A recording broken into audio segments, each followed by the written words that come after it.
Manchester United humiliated, Real seal Clásico victory, teams chase Mbappe alternative, and a transfer roundup all coming up in the next few minutes as I'm your host Matt Froelich, you are the One Footballers, and this is the Daily News.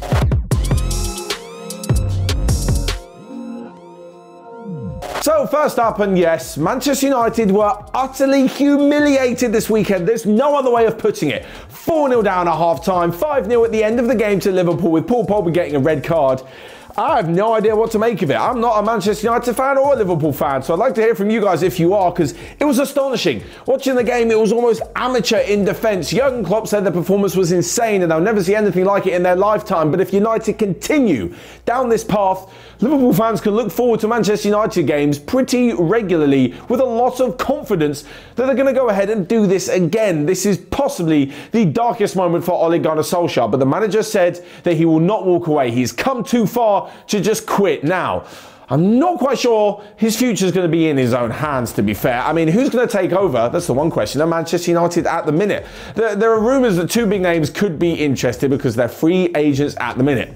One of them is Antonio Conte and the other is Zinedine Zidane. Just for the Zidane-Ronaldo link-up, I think they should do it because they'll probably end up winning the Champions League. But as for the Antonio Conte deal, he's a big name. United are a big club with a lot of talent, especially in the attacking area. Defensively, on the basis of yesterday, not so much. Yes, Antonio Conte's football may not be that interesting, but for what they need at the moment, Manchester United need to stop conceding and they need to become harder to beat, so that when the attackers do have a good game, they don't need to go ahead and score 4 because the defenders have conceded 2 or 3.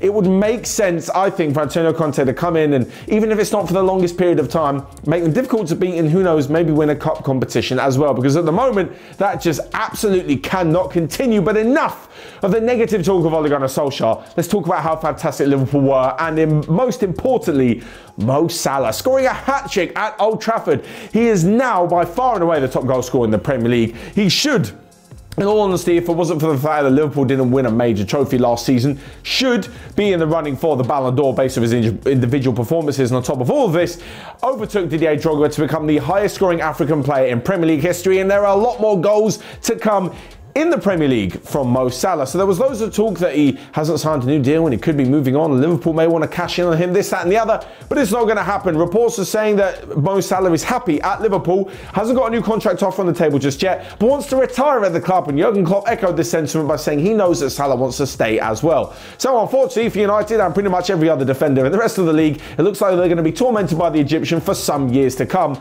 but he was just brilliant and it was a fully deserved victory for Liverpool. On top of this though, it wasn't actually the highest goal scoring game at the top of the other leagues around Europe as Chelsea absolutely thrashed Norwich 7-0. Big shout out to Mason Mount. He grabbed a hat-trick and looks to be one of the brightest young England stars at the minute, alongside Phil Foden, who had a fantastic game for Manchester City. He put 4 past Brighton, and elsewhere Bayern Munich also managed to bag 4 as they stayed at the top of the Bundesliga. And there was a point apiece for the likes of Atletico Madrid and Real Sociedad near the top of La Liga, with Luis Suarez saving them and Paulo Dybala saving Juve from defeat at Inter Milan with a last-minute penalty. Of course, at the top of Liga as well, there was also PSG Marseille, which ended in a rather feisty 0-0 draw. Lionel Messi came close but couldn't quite get on the score sheet. Moving on though to another manager who actually seems to face a bit of worry every single week, and when it goes from bad to worse, Ronald Koeman still manages to keep his job. It's the same kind of thing as Manchester United. If Barca are going to sack Koeman now, who do they go and get as a replacement at this point in the season?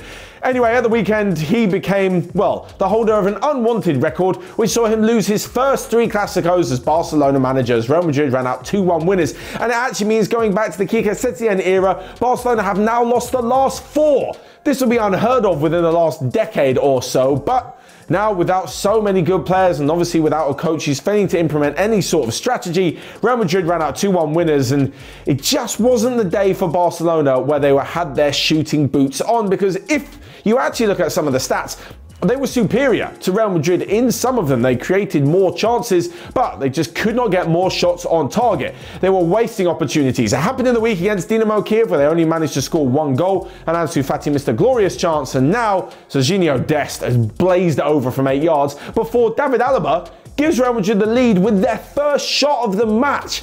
They were so wasteful, and it turns out that Real Madrid actually turned in a pretty good performance, I think, towards the end of the match, including Lucas Vázquez. And I wanted to mention this because I really think he deserves to be on the receiving end of scoring the winning goal in a Clásico. And the reason being, it's the last few minutes, right? Vasquez scores in like the 94th minute.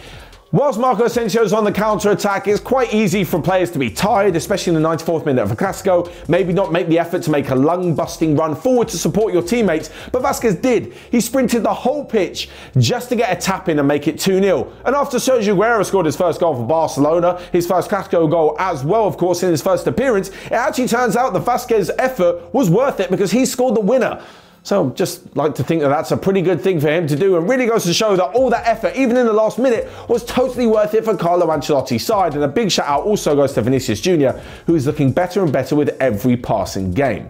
Right, next up then, and talking of Real Madrid, they have been linked, seems like every single day, with the signing of Kylian Mbappe, but apparently they're making an alternative list about players they could sign should they not be able to bring the French World Cup winner in. And one of them is Victor Osimhen. Now, he was playing at Wolfsburg and it didn't quite work out for him there. Went on loan to Charleroi in Belgium, then made the move to Lille and is now playing at Napoli. And after one indifferent season at the club, he has now found himself in some fine form. Scored a ridiculous amount of goals for Napoli this season, also not only in Serie A but in the Europa League as well. And it turns out that a few clubs have taken note, and apparently it's going to cost about 100 million to release him from his Napoli deal. And the reason being is that they signed him for 75 million euros in the first place. Or was it 70 million?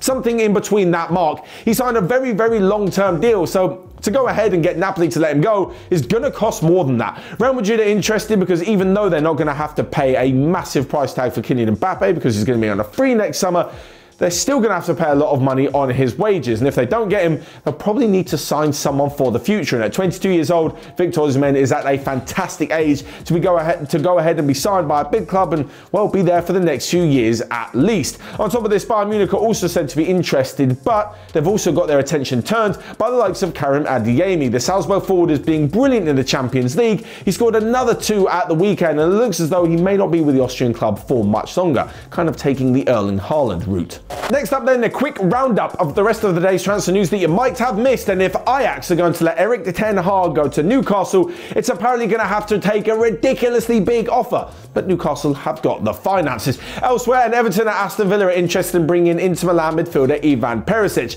Manchester City could turn their attention to Real Madrid midfielder Toni Kroos. And talking of Real Madrid, Marcelo has apparently told the club that he'll be leaving next summer, which brings to end one of the greatest player-club relationships that we've seen this century.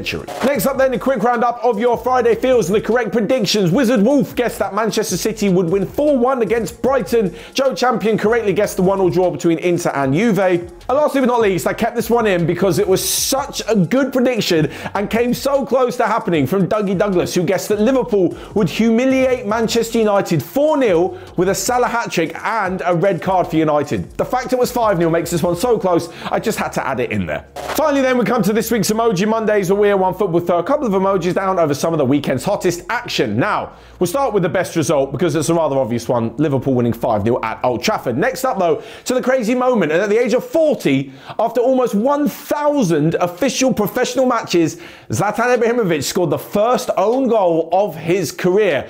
And lastly but not least, the best goal of the weekend. I implore you to check this one out for the most ridiculous technique that you're going to see probably this season. This could even be a Puskás winner. So, Sevilla beat Levante 5-3 at the weekend, and the opening goal of the game was a deep cross to Oliver Torres, who hit a first-time volley on the full. It's mad. Check out on YouTube. It's absolutely insane. Sevilla's first goal from this weekend. That's all from me then. Make sure you check back tomorrow for loads more OneFootball content.